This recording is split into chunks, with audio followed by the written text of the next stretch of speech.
Praise the lord. પ્રભુ ઈસુના નામમાં આપ સર્વને પ્રેમી સલામ. પ્રભુના વચનોમાંથી શીખવા માંગે છે યશાયા પ્રબોધકનું પુસ્તક, તેનો 61મો અધ્યાય અને તેની પહેલી બીજી કલમ. ત્યાં લખવામાં આવ્યું છે, પ્રભુ યહોવાનો આત્મા મારા પર છે, કારણ કે દીનોને વધામણી કહેવા સારું યહોવાએ મને અભિષિક્ત કર્યો છે. ભગ્ન હૃદયવાળાને સાજા કરવા સારું, બંદીવાનોને છુટકારાની તથા કેદીઓને કેદખાનું ઉઘાડવાની ખબર પ્રસિદ્ધ કરવા સારું. યહોવાએ માન્ય કરેલું વર્ષ, આપણા દેવના પ્રતિકારનો દિવસ પ્રસિદ્ધ કરવા સારું. સર્વ શોક કરનારાઓને દિલાસો આપવા સારું. શિયોનમાંના શોક કરનારાઓને રાખને બદલે મુગટ, શોકને બદલે હર્ષનું તેલ, ખીન આત્માને બદલે સ્તુતિરૂપ વસ્ત્ર આપવા સારું. તેણે મને મોકલ્યો છે, જેથી તેઓ તેના મહિમાને અર્થે ધાર્મિકતાના વૃક્ષ યહોવાની રોપણી કહેવાય. 1-3 કલમ આપણે જોઈ છે. એ કલમમાં આપણે એ બાબત જોઈએ છે કે પ્રભુ ઈસુ ખ્રિસ્તનો અભિષેક થયો હતો. ઘણા બધા લોકો એવું માને, આ સેવા અમારાથી થાય નહીં. પરંતુ જ્યારે જે તે વ્યક્તિને માટે પ્રભુ સેવા રાખી મૂકે છે, એવા સમયે એવા વ્યક્તિઓ આ સેવા કરી શકે છે. પ્રભુ ઈસુ ખ્રિસ્તને માટે આ ભવિષ્યવાણી યશાયા પ્રબોધકે કરેલી છે, અને જેવી ભવિષ્યવાણી કરી છે તેવી જ આ જગતમાં જ્યારે પ્રભુ આવે છે એવા સમયે એ કરે છે. અહીંયા પહેલી કલમમાં લખવામાં આવ્યું છે, બંદીવાનોને છુટકારાની તથા કેદીઓને કેદખાનું ઉઘાડવાની ખબર પ્રસિદ્ધ કરવા સારું. પ્રભુ જ્યારે દુનિયામાં આવે છે એવા સમયે ઘણા બધા દુષ્ટ આત્માથી પીડાયેલા લોકોને પ્રભુ સાજાપણું આપે છે. એ તે સમયના યાજકો કરી શક્યા નહીં, તે સમયના શાસ્ત્રીઓ કરી શક્યા નહીં, તે સમયના ઉપદેશકો કરી શક્યા નહીં. આપણે જોઈએ છીએ તો એવા બંધનમાં એ લોકો જકડાયેલા હતા કે એનો કોઈ ઉપાય જ નહીં હતો. ઘણા બધા રોગોનો ઉપાય હોતો નથી. એવી જ રીતના પ્રભુ ઈસુ ખ્રિસ્ત આવ્યા તે પહેલાં આવા ઘણા બધા શૈતાનના બંદીવાનો હતા, બેડીઓમાં જકડાયેલા લોકો હતા. એમને પ્રભુએ સ્વતંત્ર કર્યા, આઝાદ કર્યા, શૈતાનની ગુલામીમાંથી આઝાદ કરે છે.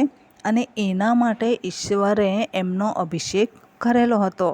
આજે તમે અને હું જે સેવા પ્રભુ આપણને સોંપવા માગે છે, એ સેવા બહુ આસાન છે, પરંતુ એના માટે કિંમત પણ ચૂકવવી પડે છે.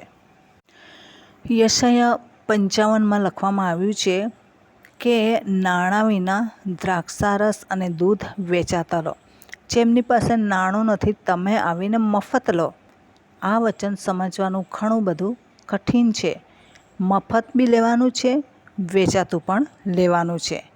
અને એ કઈ ભાષામાં હશે આપણે નહીં જાણીએ, પરંતુ પ્રભુ ઈસુ ખ્રિસ્ત હંમેશા એમના વાક્યમાં જણાવે છે કે જે કોઈ મારી પાછળ આવવા માંગે એમણે સર્વસ્વનો ત્યાગ કરવો પડશે અને પોતાનો વધસ્તંભ ઉંચકીને મારી પાછળ આવવું પડશે.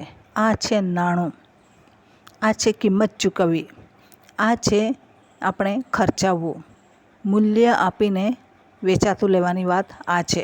ઘણાઓને એ કિંમત પોસાતી નથી. નાણાકીય કિંમત, ચલણ પોસાઈ જાય છે, પરંતુ આવા વધસ્તંભ ઉંચકવાના ચલણો પોસાતા નથી.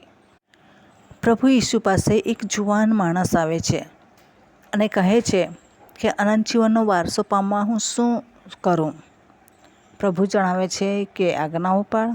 એ કહે છે કે હું બાળપણથી આજ્ઞાઓ પાળતો આવ્યો છું, મારામાં હજુ શું અધૂરું છે? એની પાસે શું અધૂરું હતું?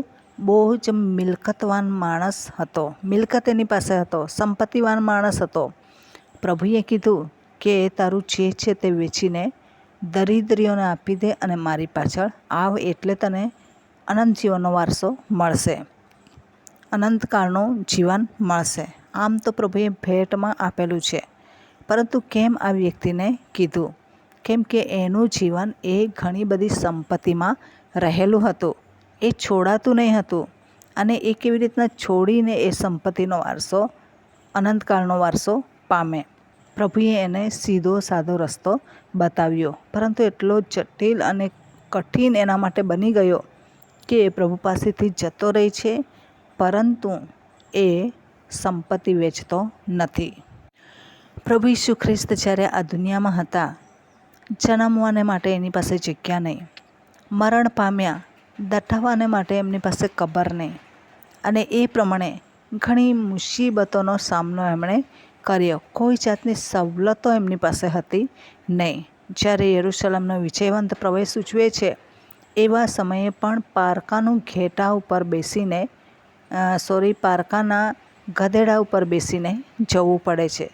પોતાનું કંઈ જ નહીં હતું, પરંતુ તો છતાં જેના માટે આવ્યા હતા એ કામ સિદ્ધ કરીને પિતાની પાસે જાય છે.